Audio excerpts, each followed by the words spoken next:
বোন রান্নাঘরে মানে বুঝতেই পারছো কিচেনে কিছু স্পেশাল রান্না হচ্ছে। তো আজকে কি রান্না হচ্ছে চলো দেখি। ইনগ্রিডিয়েন্টসগুলো দেখে হয়তো তোমরা অলরেডি গেস করেই ফেলেছো। হ্যাঁ, আজকে বোন বানিয়েছে স্যান্ডউইচ সবার জন্য। দেখতে যেমন ইয়াম্মি লাগছে, খেতেও তেমন ইয়াম্মি হয়েছে।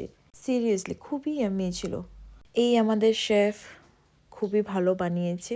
আর প্রিশাকে দেখো, ও খুব মজা করে খাচ্ছে। তারপর প্রিশাকে রেডি করে আমি আর দিদি নিয়ে বেরিয়ে পড়লাম হেয়ার কাটের জন্য। আর আমরা পৌঁছেও গেলাম, কিন্তু প্রথমে আমরা ফুচকা খাবো। আর এই আঙ্কেলটা না খুবই ভালো ফুচকা বানায়, আমি এখানেই খাই।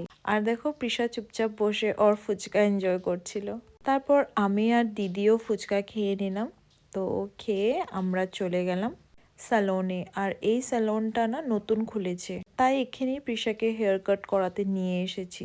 আজকে না আমার সেই দিনটা মনে পড়ছে যেদিন আমরা প্রিশাকে কামাখ্যা মন্দিরে নিয়ে গেছিলাম মুন্ডন করানোর জন্য। সেই দিন ও খুবই কেঁদেছিল, কিন্তু আজ একদম উল্টো, একদম চুপচাপ বসেছিল। অ্যাকচুয়ালি ও অনেক এক্সাইটেড ছিল ওর নতুন লুকের জন্য।